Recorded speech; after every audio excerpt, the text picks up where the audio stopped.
Okay, start. Okay, this half. Today we're gonna work on the second half of chapter 5.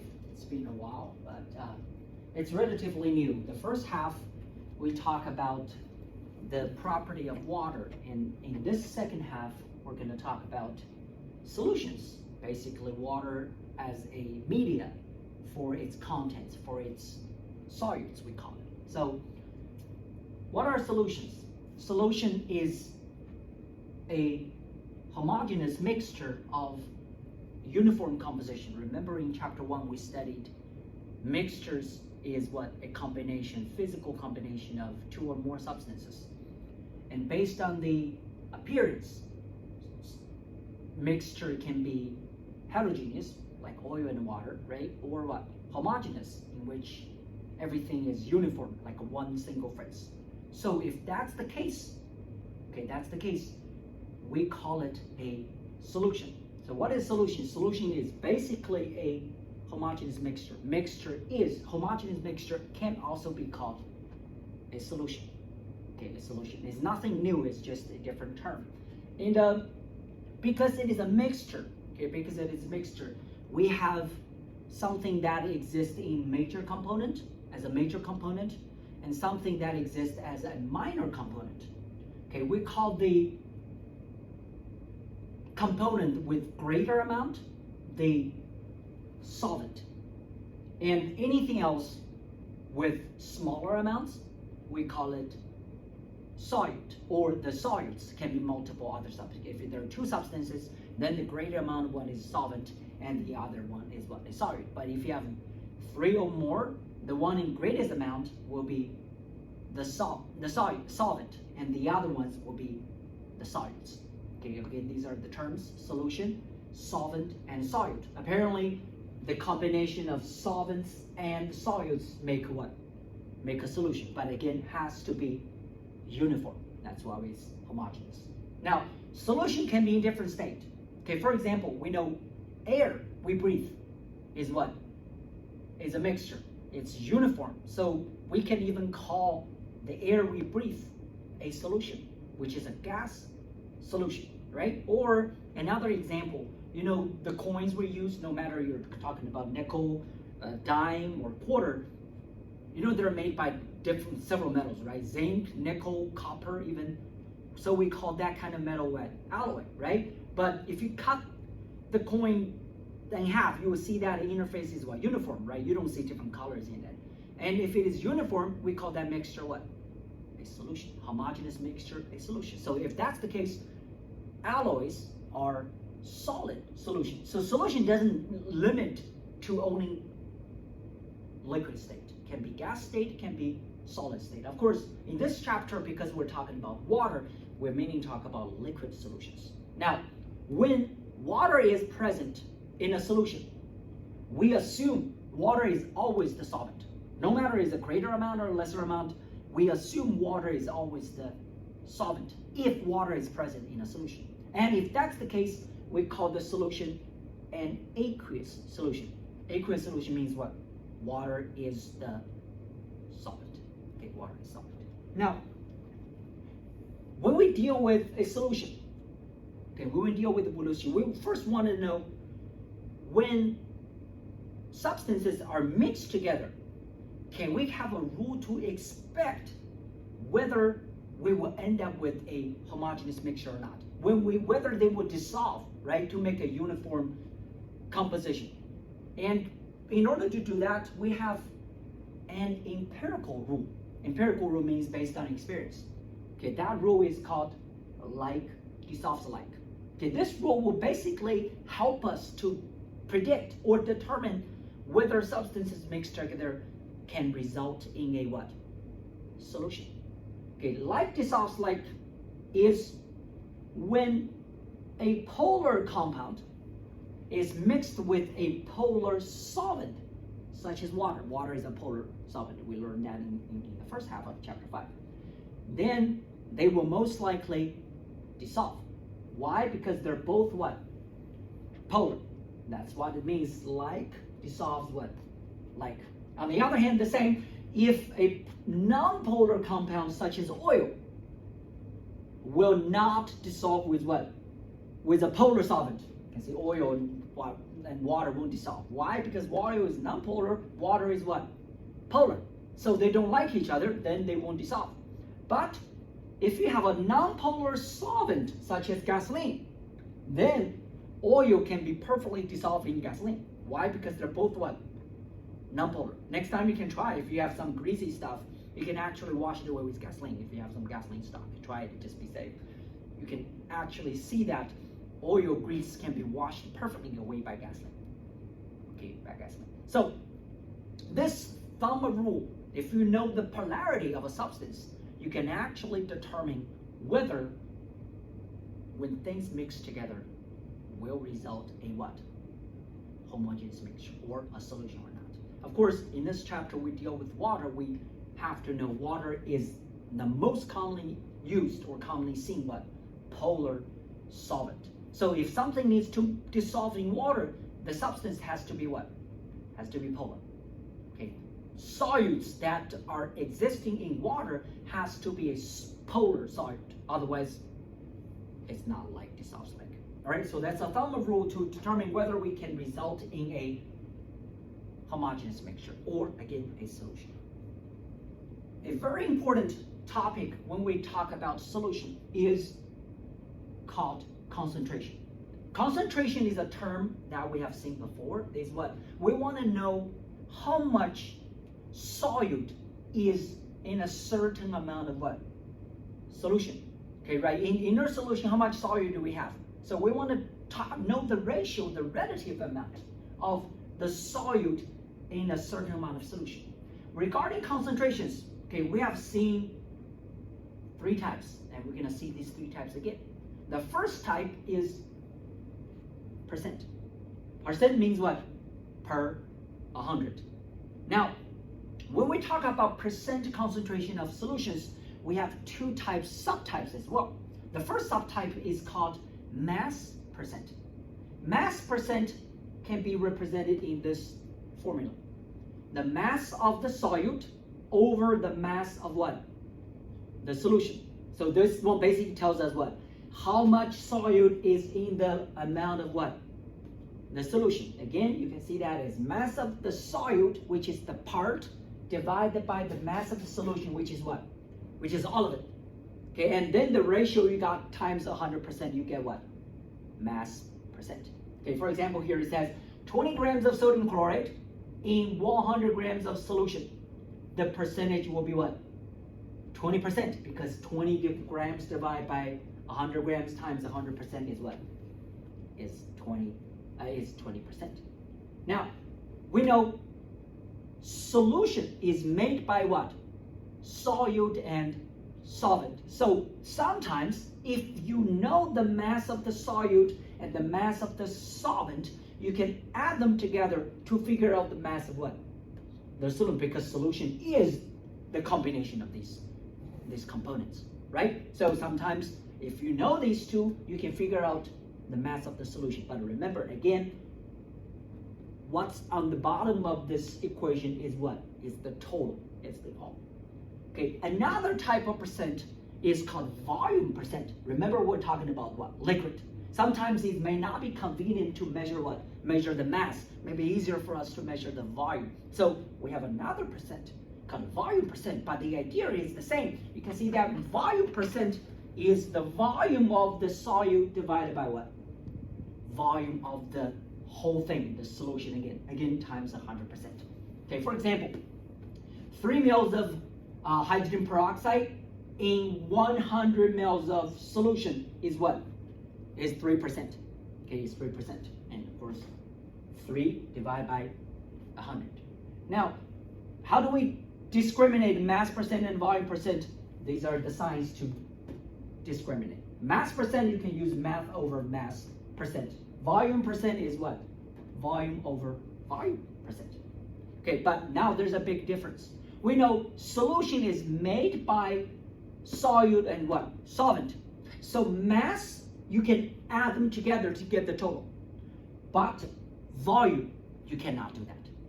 So that means what? if you want to know the volume percent, either you have to measure it by yourself, or the question has to tell you the volume of the solution already. You cannot simply add these two volume to get the total volume, because the volume of these two add together will not be the total volume. In fact, most liquid, when you add them together, the total volume will be smaller than you mathematically add together. For example, 50 mL of ethanol, 50 mL of water. When you add them together, the total is actually smaller than 100. Okay, the reason is molecules, they have gaps. So when you add them together, the molecule can fill in the gaps, so the total is kind of shrink a little bit. So again, mass you can add. Mass will never change no matter what.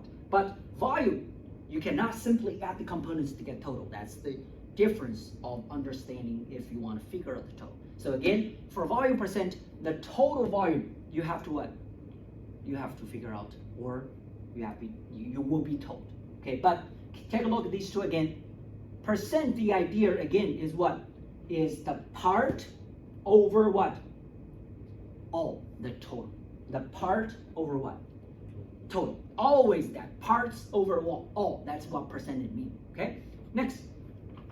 Another concentration term is something we have seen in chapter 1 as well, called what? ppm and ppb. What is ppm and ppb? ppm is what? Parts per million. ppb is parts per billion. Okay, parts per billion. The same as parts per what? Per 100. Only difference is when we talk about ppm and ppb, the concentration is going to be what?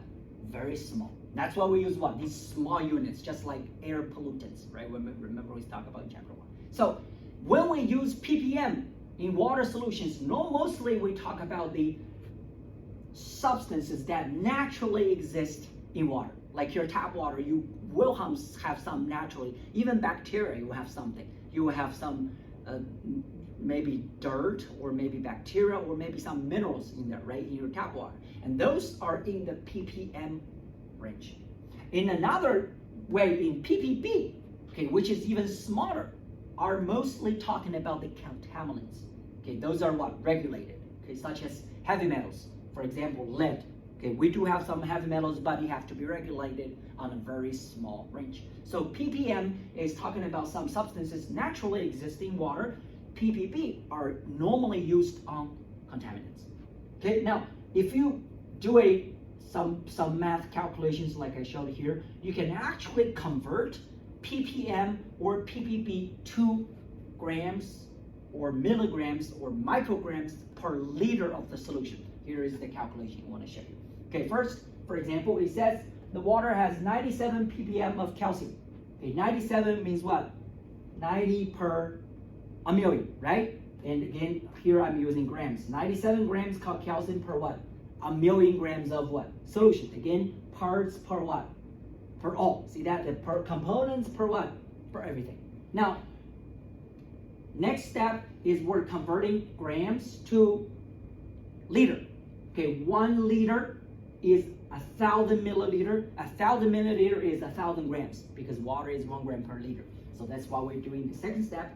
The third step is I'm converting the grams to milligrams. 1 gram is 1,000 milligrams. So basically after that, you can see that 97 ppm means a liter of the solution has 97 milligrams of that substance.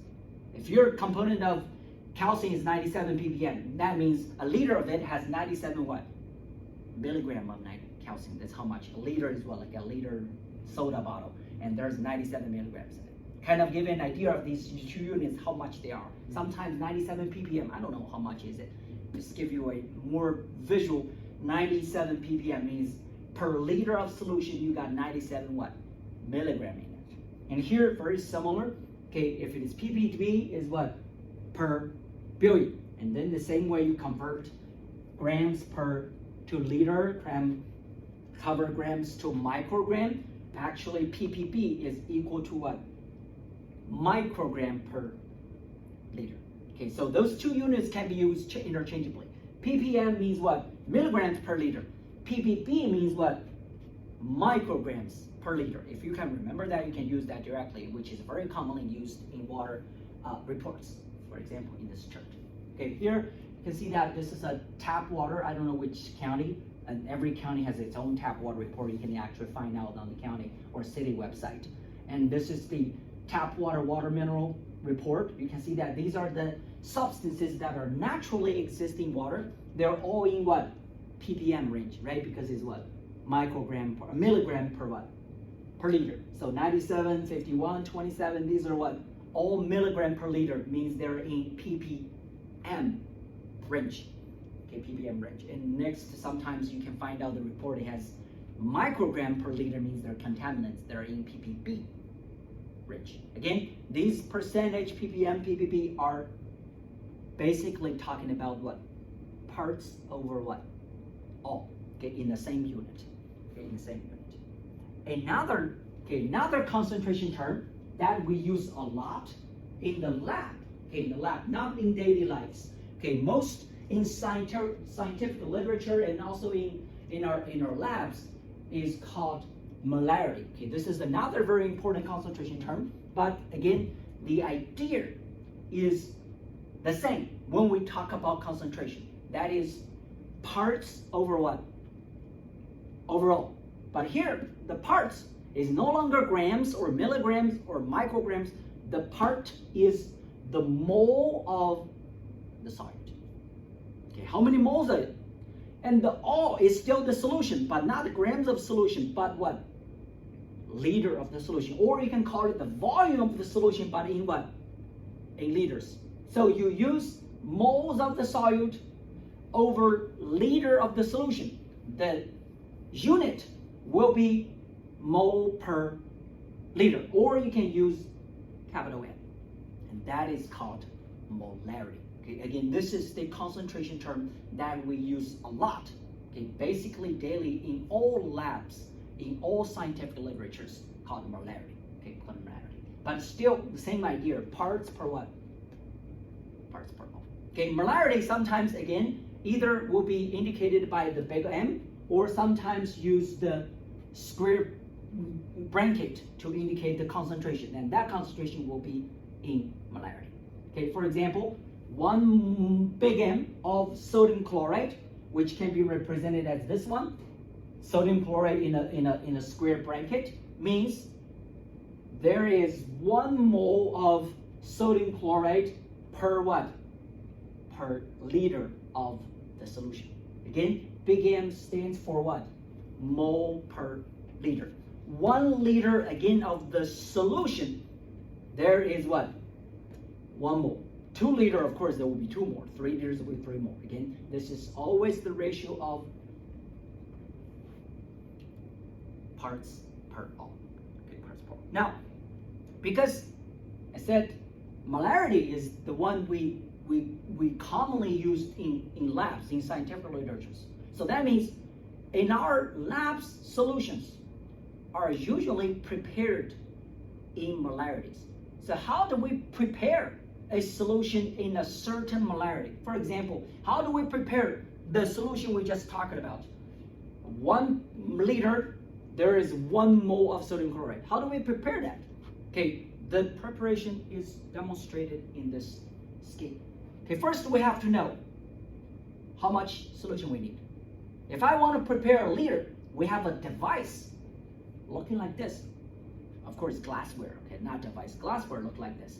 This glassware or flask is called a volumetric flask. This flask is very unique, has round bottom and a very narrow neck, and also it only has 1 single mark on the neck. This single mark specifies the volume you're going to use. For example, if I want to prepare a liter, then I go grab a 1 liter volumetric flask. 1 liter means what? This flask can only tell you 1 unit, that is what? A liter. Okay, where is the liter? When the bottom of the meniscus is on the line, that's a liter. So first we need to know how much we need to prepare. If I want a liter, then I go grab a flask as this 1 liter. If you want a 500 milliliter, you're going to grab a smaller one. If you have bigger ones, we have even tiny baby ones. Okay, there are all kinds of volumetric flags. They look identical except different sizes. Number two is, we know if I have 1 liter of solution, how much solute do we need? A mole, right? How do we measure moles? There's no way in the lab we can measure moles, but we can always measure what? In lab, we can always measure what? Feel. The mass, right? Or what? Or the volume. If it's a liquid, we can measure volume. If it's a solid, we can always measure what? Measure grams, right? So these are the things we can measure. So the next question is, in order to measure a mole, we have to convert mole to something we can what? We can actually measure in the lab. Okay, for sodium chloride, we know it's a solid. So easiest way is to convert mole to what? To grams. How do we convert mole to grams? What's that called? A mole, how many grams? It's called what? Molar mass, right? For sodium chloride, the molar mass is 58.5 or 50.8.44 grams. Means what? 1 mole of sodium chloride is how many grams? 58.44. How do we get that? Sodium and what? Chlorine, their atomic mass adding together is called a formula mass. Formula mass numerically equal to what? To molar mass, grams per mole. So if I want 1 mole, then I go ahead and measure what? 58.44 grams. I know that's 1 mole. So now I know the amount. All I need is the procedure. How do we prepare? I first put sodium chloride, 58.44, into this flask, which is again how many? 1 mole. I know it's 1 mole. And then I add some water, maybe half, maybe a little more than half. Dissolve it. Swirl it hard and dissolve it. Completely dissolve it. After it is fully dissolved, I see no residues of sodium chloride. Then I keep adding water until what? It's on the line. Okay, it's on the line. And sometimes, of course, you have to be very careful. Even by the end of it, use a tiny dropper to add the water drop by drop, so that it what? It's exactly on the line. Because we need exactly what? 1 liter. Okay, 1 liter. Now, this is again, how do we prepare a solution with a certain molarity? But there's one thing sometimes people can confuse it about is, we know the molarity is 1 mole per liter of what? 1 mole of sodium chloride per a liter of what? Per the liter of what? This whole thing is what? The whole thing is called what?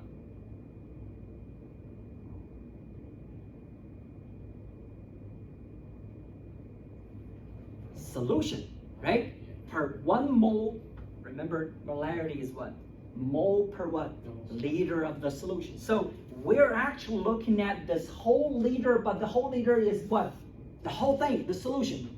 So that means you're actually not adding a liter of water.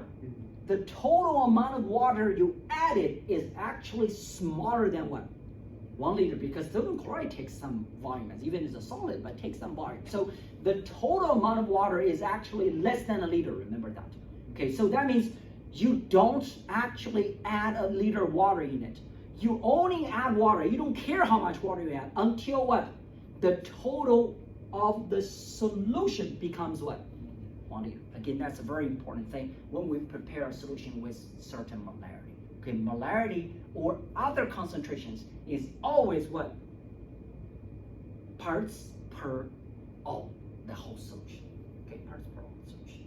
Okay, here is a calculation that summarizes or actually practice your understanding of the concentration terms. Again, you will be looking at questions like these in exercise, in quiz and exams. Okay, and I put the answer key here, but hopefully you can use them to practice as well. Okay, this is the question asked. What is the concentration in big M, which is again what? Molarity.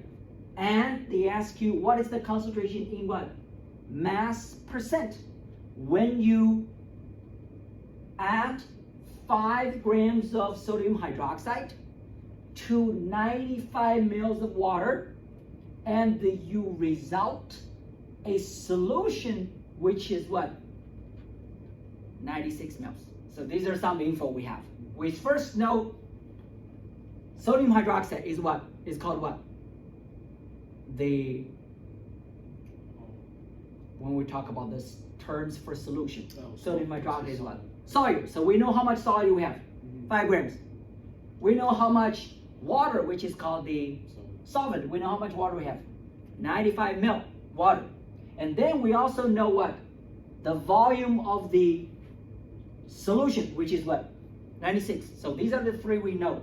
Volume of the solution, amount of the solute, amount of what? The solvent. Some of them may not be used for it, but this is what we know. And then the question asks, what is the molarity? What is the mass percent? Okay, here the solution. I'm going to go over with you. First is molarity. When you have this type of calculations, when you have concentration calculation, the first step is to write down what the concentration is. Molarity is what? Mole of the solute divided by liter of the solution, the whole thing. So write it down first. Then you ask yourself, what is the mole? Mole, I need to convert what? Grams to mole. Sodium hydroxide is 5 grams, I know it. And sodium hydroxide is 40 grams per mole. This is the molar mass. So I multiply 1 mole over what? 40 grams. Again, 40 is from sodium and oxygen and hydrogen. It's 40. And then whatever this gives me, put a parenthesis, is what? Is the mole, right? I'm done because grams and what?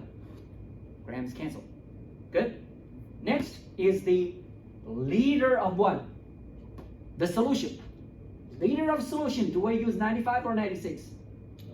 96, because this is the what? Volume of the solution. So 96 ml multiply 1,000 ml is what? 1 liter. This is a very useful conversion factor when we talk about solutions, because the most commonly used volume unit when we talk about solution or solvent is liter or what? Milliliter. 1 liter is 1,000 milliliter.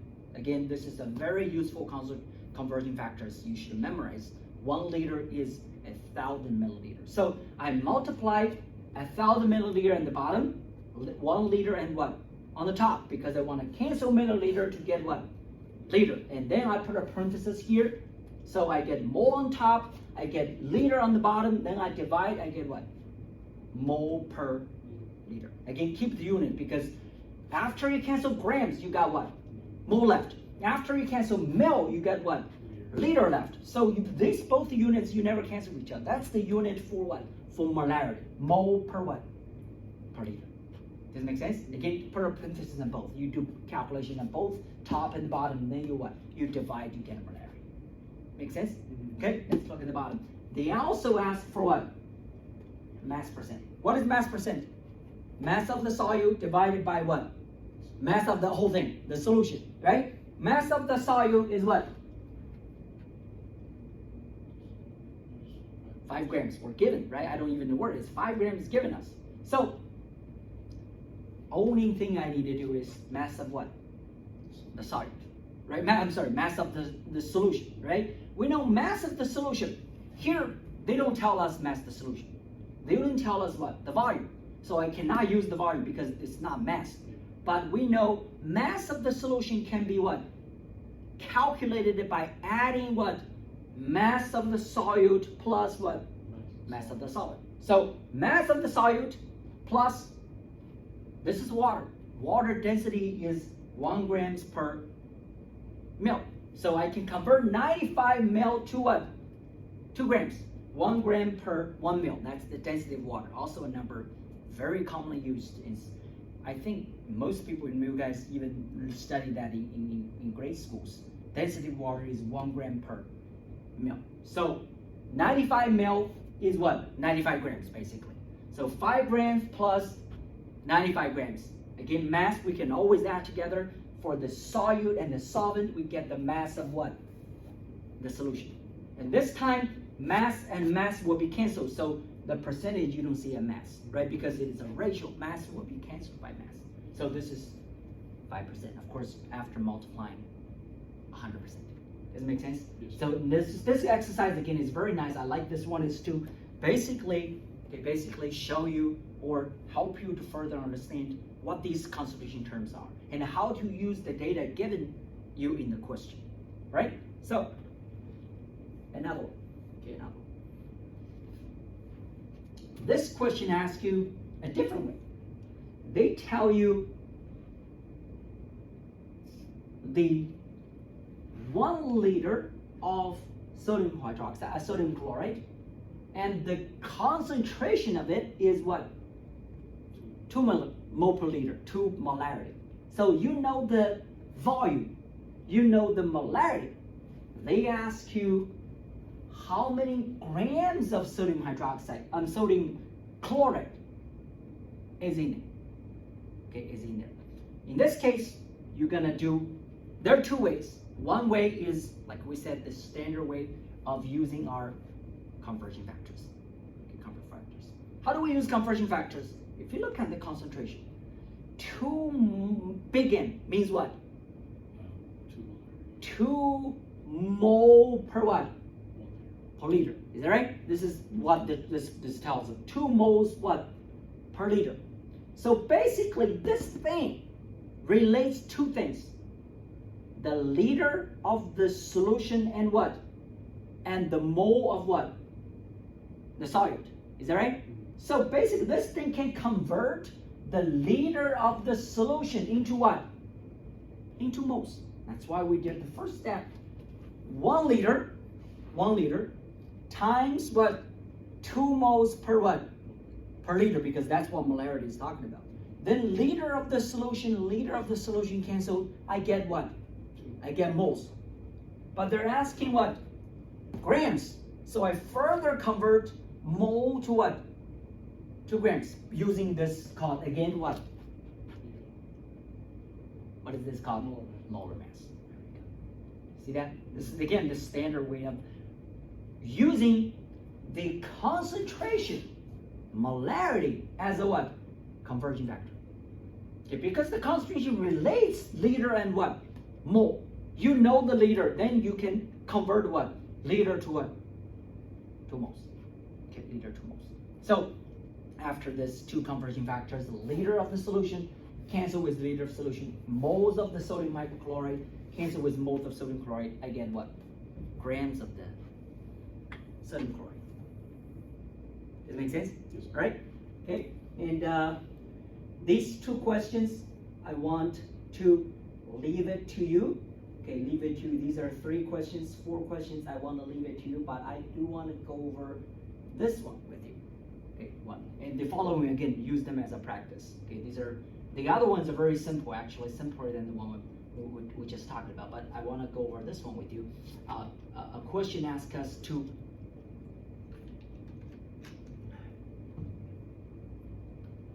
convert ppb to what? To molarity. Okay, I may ask you, you still remember that previous conversion. ppb is the same unit as what? Contaminant, right? What is the same unit? ppd is equivalent to microgram per liter. Okay, that's a very useful one. Again, if you could remember, there's a way. Here's one. Sorry. Let's go back. Here to convert.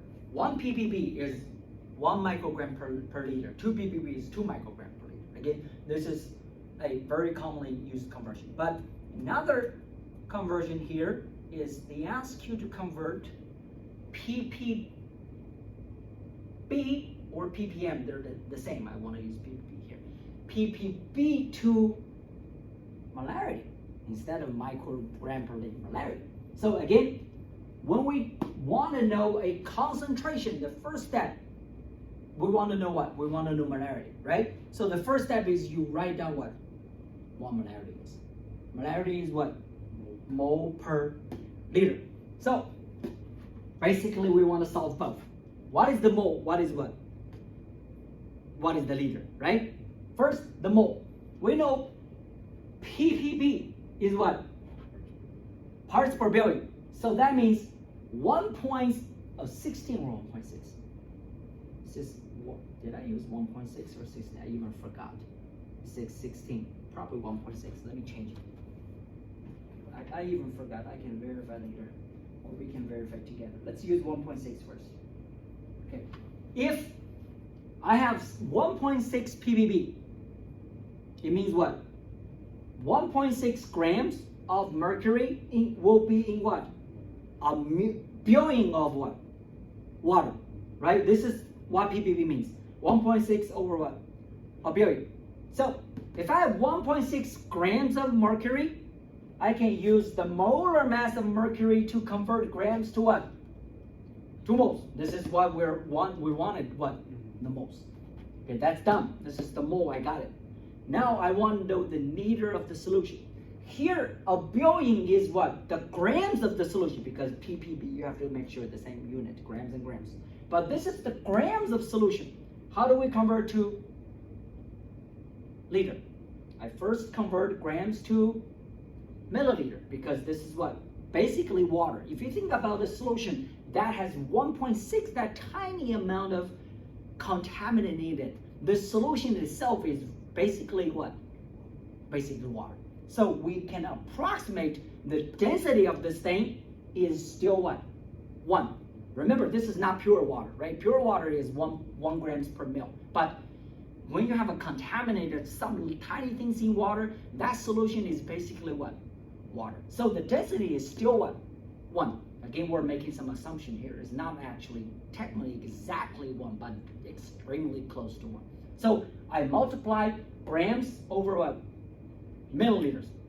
And then I further multiply 1 liter is 1,000 milliliters. So after these, I converted what? Grams to what? To liter. So 2 steps. Liter I got. Mole I got. Whatever I got here is what? Molarity. Is that? Do you have a calculator or phone? Can you verify with me? Is this number from? Okay, is this number from 1.6?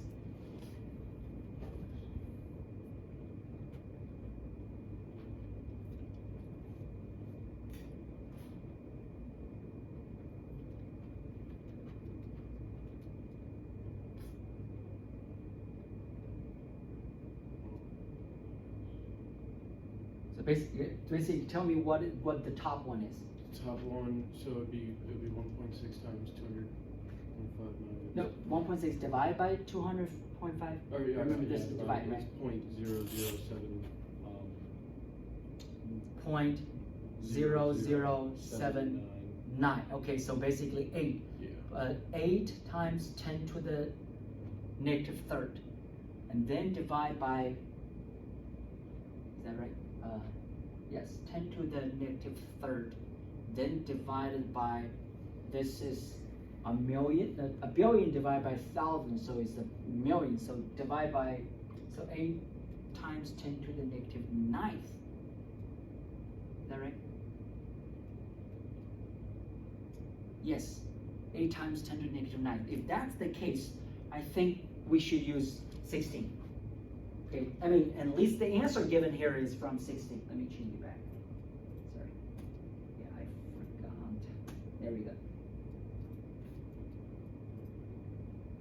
Okay, this is correct, I think. If you use 16, you got this answer.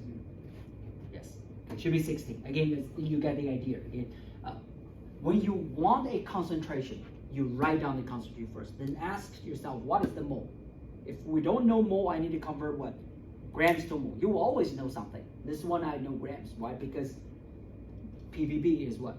Per million, per billion. And per billion means what? Kind of percentage. If I choose you gram here, then this one is grams too. You can use milligram and this one milligrams too. Of course, I choose gram, which is easier because molar mass is also in what? In grams. That's why we don't need to figure about the other units. We just assume they're what? Both grams. Okay? So again, practice with these things. These are all about molarities, and they're all good practice helping you to understand the concept of molarity. Right? Next. After we're talking about the solution, we want to take a closer look at what's going on what's going on when a solute is dissolved in water, okay, in the solution, okay, in the solvent. Basically, again, we're talking about this chapter is water. So when a solute dissolves in water, what's happening in there? Okay, that closer look we can start with an experiment. Of course, we can never look into it. Okay, we don't have a microscopic eyes, but we can look some macroscope results. Okay, for example, this experiment, we connect the battery with a light bulb and also 2 electrodes, and then connect 2 electrodes with that solution. Okay, we put 2 electrodes in the solution. So we want to know whether something dissolves in water and the resulting solution will serve as a conductor or not, or will complete the electric circuit so that the light bulb will light up, right? If this thing is a conductor, is conducting electricity, then you will see the light bulb light up because the whole electric circuit is complete. So this is what we found out. Okay, when you have pure distilled water, just pure water, nothing else, the solvent, you don't see the light bulb light up. Okay, pure water does not conduct electricity. Okay, non-conducting. When you dissolve, of course, this is pure water. When you dissolve some substance like sugar, okay, like our table sugar, dissolve it, or ethanol, okay, we have more examples, ethanol, like alcohol you use for sanitation purposes, for antiseptic purposes, and you will find out the solution also does not conduct electricity. But if you dissolve substance like sodium chloride, you will find the light bulb is very bright light up. That means what? The solution of sodium chloride does conduct electricity. And because of an experiment, we can classify, or we give different terms for different solutes, such as sugar and sodium hydroxide. If a substance, when dissolved in water, does not conduct electricity, we call that substance a non-electrolyte.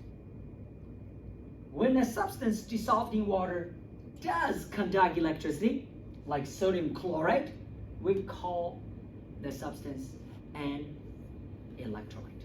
Okay, electrolyte means what? Dissolved in water conducts electricity. This does not. Okay, that's the first macroscopic view. Hey, why something conducts electricity when something does not? Then let's try to explain. When sodium chloride dissolves in water, the reason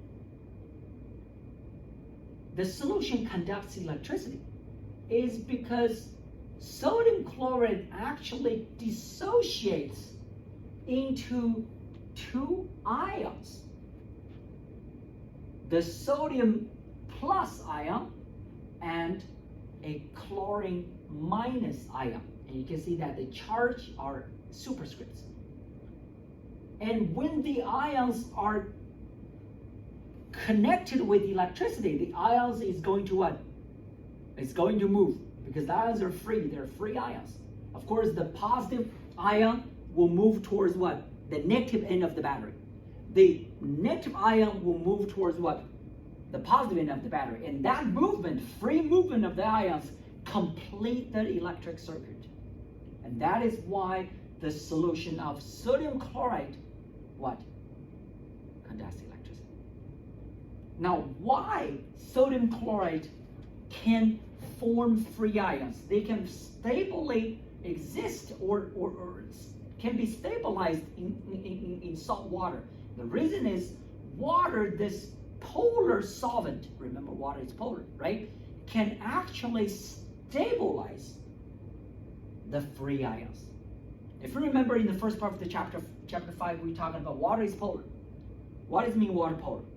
Water polar means the electric charge of the water molecule is not evenly distributed.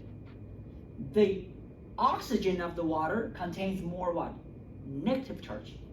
The hydrogen of the water contains more what? Positive charge. So you can see that when these ions are free, they're actually surrounded by what? Water molecules. Of course, when sodium ion is surrounded by water molecules, the oxygen of the water is actually facing what? Sodium. You see that? Why is that? Because sodium is what? Plus. Oxygen of the water is what? Is minus. That's why the oxygen water will be facing the sodium ion. On the other hand, when chlorine ions are free, it is also surrounded by water molecules, but the oxygen end of the water is actually what? Facing that. And because the charge is kind of like a neutralized by water because they're negative, they're opposite charges, so these ions are actually very stable. And in fact, water helps sodium chloride compound to break down, to dissociate into their free ions. Okay, we're gonna see more in the next slide. So, what is sodium chloride? Sodium chloride is actually constructed by sodium ion and chlorine ions. Okay, it is actually a lattice network of ions stacking with each other. You can see this is the structure of sodium chloride. Sodium ion is the purple ball. Chlorine ion is the blue balls. They're actually what? Stacking with each other. And this is the structure of sodium chloride. Now, where does these ions coming from? Why we have ions? The reason is when sodium and chlorine react with each other, sodium actually transferred one electron to chlorine. Or you could say sodium loses one electron, chlorine gains one electron. When sodium loses electron, remember electron is what? Negative. When you lose something negative, you become what? Positive, because the proton number doesn't change. Right? Sodium has what? 11 proton. And sodium has 11 electron. If you lose one, you will end up with what? 11 proton plus what? 10 electrons. So you have one more positive charge. Similarly, when you get an electron, proton number doesn't change. Now you have one more electrons, then what? Protons. Then you become what? Negative one charge. Why sodium can give an electron to chlorine? Because these two elements, their electron negativity is what? Hugely different. Remember we said in the very first part of this chapter, let's go back to that page. I know it's been a while. Okay, this is the electron activity, if you remember that. This is the electron activity of what? Sodium, take a look. This is the electron activity is what? Chlorine. Take a look, their difference is what? It's huge, 2.1, right? When they have huge electron activity difference, see that 2.1, right? 3 and 0.9. Then they are not going to share electrons anymore. What happened is one of the elements will what? Take an electron completely from another to become what? Ions. And we call this type of bonding ionic bond. Okay, ionic bond. And because of that reason, sodium chloride is called an ionic compound. Okay, anionic compound. And next question for you, is why do you think sodium only gives one electron to chlorine? Or why do you think chlorine only needs one electron? Why not two? We explained why the charges, right? We explained why they have to give, because the electron activity is so different. But why only one electron? Why not 2 or 3? We learned this before. Okay, think about it. Why is that the case?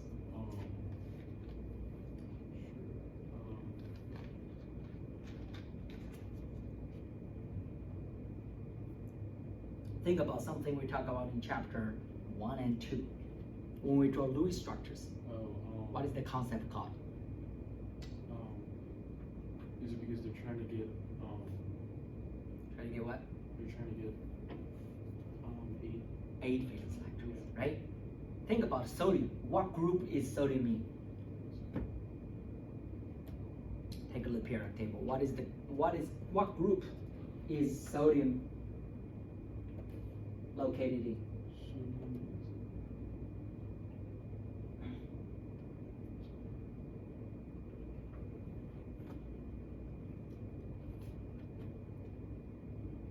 Group 1. Group 1. When you have an element in group 1, how many valence electron does it have? 1. Right? Does it make sense? Now sodium can only give 1 because after giving 1, then sodium, the inner part becomes what? Octet. The same idea. What group is chlorine in?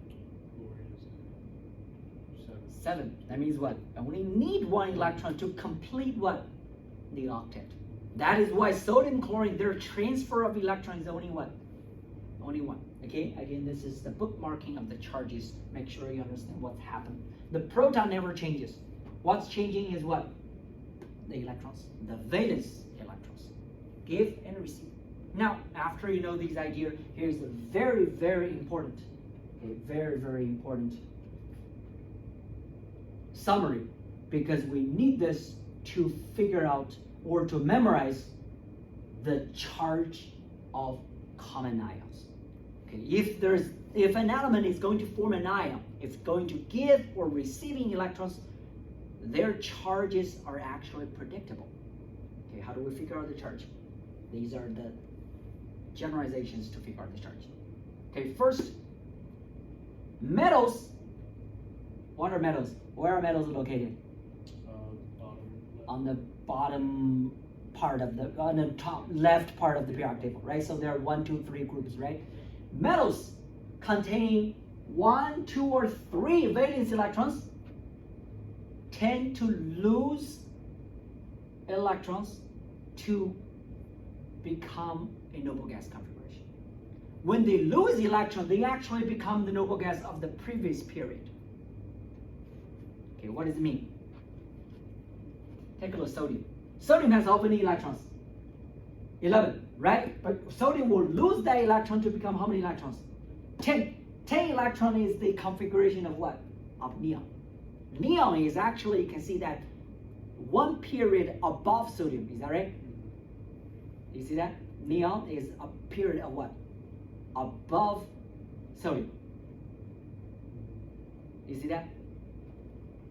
Yeah, because it's The second period, sodium is on the third period. That's why, because what? Because they're losing what? That valence electrons. So that's why they say here, the sodium or metals, when they lose the electrons, they will become a noble gas configuration of what? The one preceding the metal in the periodic table. That means what? 1 period above. For nonmetals, like chlorine, with 5, 6, or 7 valence electrons, will what? Gain electrons to become a noble gas configuration. But that noble gas will be what? In the same period, following the nonmetal in the periodic table. What does it mean following? Think about chlorine. Chlorine has 17 valence electrons, 7 valence electrons. After gain 1 electron, chlorine has how many electrons? 18. 18 is the same configuration as what? Argon, which is right following what? Chlorine. Okay, chlorine. This is how do we predict the charge? Now, of course, again, generally, when metals lose the electrons, will be gained by what? Gained by nonmetals. That's why we have here, electrons transfer will normally form what? Between metal elements and what?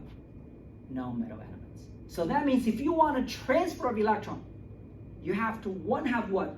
A metal and a what? And a non-metal. Okay, so after you know that, take a look at this chart. Okay, this is what we have just summarized, but again in a better way of how do we know and figure out the charge. Okay, take a look at these metals. Group 1, 2 and 3, again, these are what? Metals. They what? Lose electrons. When they lose electrons, they carry what? Positive charge. And take a look at their charge. The charge number actually what? Equals to their what? Group number. You see that?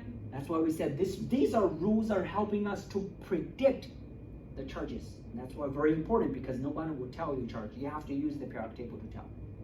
Okay, group 1, 2, and 3 metals, they will lose electrons to gain a positive charge. And the charge will equal to their what? Group number. For nonmetals, around here, 5, 6, 7 groups, will gain electrons. When they gain electrons, they become what? Negatively charged, and the charge number equal to, how do you summarize? How do you say the charge number? Like you know, group 7 is 1, group 6 is 2, minus 2, group 5 is minus 3. How do we say the charge? The charge number equal to group number minus 8. Is that right? Group 5 minus 8 is what? Negative 3. Group 6 minus 8 is what? Negative 2. Group 7 minus 8 is negative 1. Again, this is how we know the charge. You look at what? The periodic table. Metals, positive charge. Charge number equal to what? Group number. Non-metals, negative charge. Charge number equal to group number minus 8. Okay, group number. Of course, noble gas and no charge because they don't gain or lose electrons. Okay.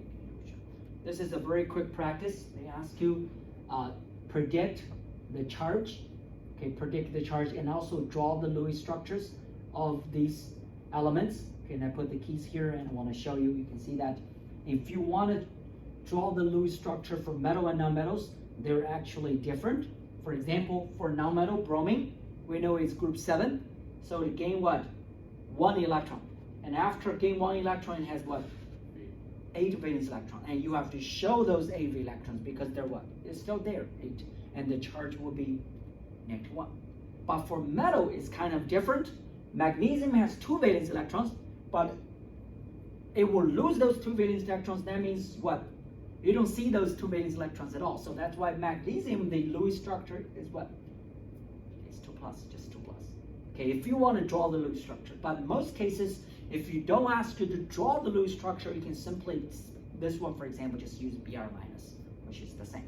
Okay, we assume the electrons there. But for the real Lewis structure of the metal and non-metal ions, metals don't show the valence electrons because they're lost.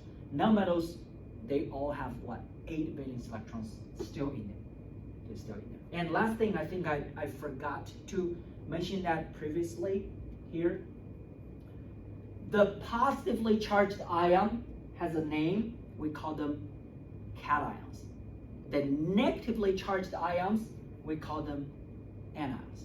Okay, they're both ions, but depends on the charge, they have different names. Positive ion is called cation. Negative ion is called anions. Again, you can call them positive ion, which is fine, but it has a name, cation. And anion, you can call them negative charged ion. Nobody will argue with you, right? So that's the charge. Now, after we know the charge, the next important topic is to write the formula of the compound from positive charge and negative charge. Okay, from these 2 types of element. Let me ask you before we start. Remember, in order for something to get a charge to make a compound, we need a positive charge and a what? Negative charge, right? We call that compound what type of compound? We mentioned that earlier. Ionic compound, very good. And because the compound involves 2 elements, right? Negative charge and positive charge, we call those compound binary what? Ionic compound. Good? Final and most important question. For a binary ionic compound, these 2 elements do you expect of these two?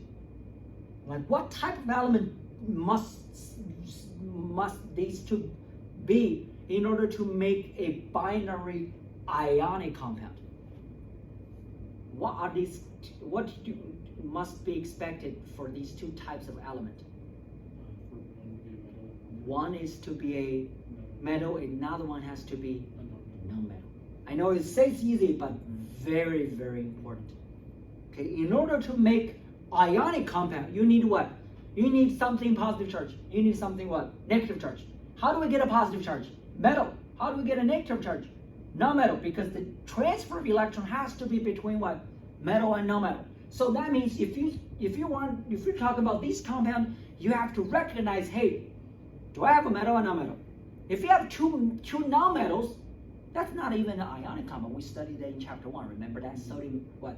Sulfur dioxide, carbon dioxide. They're between what? Non-metals, right? They're nothing with metals. If you want a binary ionic compound, you need what? Metal and non-metal. That's very, very important. Okay, and now after that, we're going to study how do we write the formula. Okay, if I give you any two elements, metal and non-metal, how do we write a formula? Okay, formula of course is what? Two elements with some superscript. That's the same formula, but how do we get it? Okay, the central idea of writing a correct formula for binary ionic compound is to make sure the total charge of the formula is 0. What does it mean, total charge? Remember, we have two elements, right? One is what? Positive charged. Another one is what? Negative charge. You have to make sure the number of positive equal to what? The number of like negative. That's why we're on the total charge, because it's a compound. How do we make sure of that? We don't need to calculate. We have a very simple 5-step rule. And trust me, you don't need to memorize these 5 steps at all. After you practice, I think 5 examples, you don't need to memorize the rest. But here, I have to show you step by step. Okay. Normally, the first step is write the symbol for the metal and the symbol for the non-metal. Symbol for the metal first, symbol for the non-metal what? Next. Good? Next is use your pencil to put the charge of the metal and non-metal on top or anywhere you want. Okay, put the charge, pencil, lightly mark like I'm doing here. Of course, I'm showing that, but you don't have to show the charge. That's what we see here. Charges are not showing the formula, but you have to what? You have to know it. So that's why I use a pencil to mark it. So here, for example, magnesium and oxygen. Magnesium goes first, oxygen goes next. Then I use my pencil to mark magnesium charges +2. How do we know magnesium is +2? It's a metal, so you're taking 2.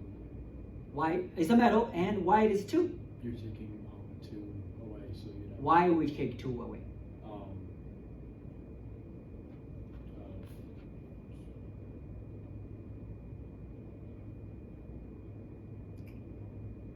Remember we said here, how do we figure out the charge? That magnesium is what? Group 2. Charge is what? Charge is 2. That's the easiest way to find. Magnesium, why is 2? Because group number is what? Is 2. Same here, since we're on this page. Oxygen is what? Group 6. The charge will be 6 minus 8, which is what? -2. So again, I use my pencil, write down +2 and what? -2. Okay, again, these are all pencils. Next is the most important step. The charge without sign becomes the subscript for the other guy. What does it mean? The charge of magnesium without sign becomes the subscript of oxygen. The charge of the oxygen without sign becomes the subscript of magnesium. Is that easy? Do cross again. Charge becomes what? Subscript of another guy without sign. Don't worry about the sign. Okay, but you have to mark, that's why I asked you to mark the charge, use what? Pencil. You don't show the charge, but you have to mark it. Remember, in the formula, there's no charge. In a compound, there's no charge. After this, we're almost done, is check the formula. These two subscripts must be reduced to the smallest whole number ratio. What does it mean? The ratio here is what? 2 and 2, not the smallest. So I have to reduce it to 1 and 1. So the formula for magnesium and oxygen compound is MgO. That's done. And the 5 step is check. If you follow these 4 steps strictly, I guarantee you get a correct formula. Easy? Again, we can check. Magnesium charge is what? +2. Oxygen charge is -2. +2 -2, total charge is what? 0. That's our idea. We want to get, but we don't need to ask her 0 as long as you follow this. Same here. Calcium, oxygen. What's the charge for calcium? 2. Why? Because calcium is group 2. Charge becomes subscript, reduced to the smallest ratio. We get calcium oxide. Does it make sense? Yes. All right, I'll give you a few minutes. Take a look at the formula I'm trying here. You can try it by yourself as well, but again, you need to practice a lot. You need to draw the formula a lot. Okay, they ask you to write the formula of the compound between these pairs. Okay, give you a couple minutes, take a look. And the key is over there.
Let me know if you have any doubts or questions. Yeah, number for the MN, so it's like 1,004. 4, yes, don't worry about that. We'll talk about that charge later. Okay, the charge, by just tell you is manganese, you don't know. I don't know either. Okay. That's why I put 4 here, just one example. Okay. For it. Good question, yes. Okay. So far, you only need to memorize the one we have shown. Okay. For the main group elements, right? Manganese is not a main group even. So for the main group elements, metals charge equal to what? Group number. Non-metal charge equals to group number minus 8. Those are the ones you already know. Manganese, don't worry about it, and we have a way to figure that out. Okay, good question. Okay. Because again, this is not even a main group element. It could be manganese, actually could be 2, it could be 4. That's why I gave you 4 as an example. But do you understand if the charge is 4, do you understand the formula of it? If the charge is 4, then the charge becomes what? The subscript, and the charge becomes what? Subscript, and 2 and 4 reduced to what? 1 and 2. There we go.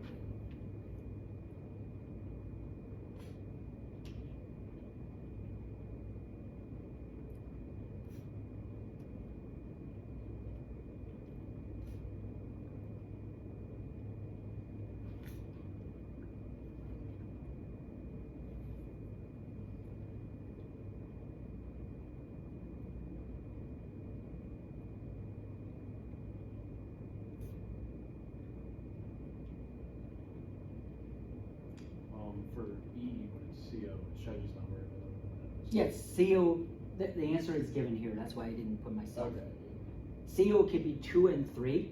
Okay. So when CO is bromine, could be COBr2 or COBr3, depends on the charge. And again, we'll talk about that in in our next lecture. Does it make sense, all these? Yeah, yeah. Okay, again, two things before we end today. One thing is, if you want to verify the charge, like I said, the last step is always what? Verify the total charge is what? 0, right? So for example, this one, how do we verify total charge is 0?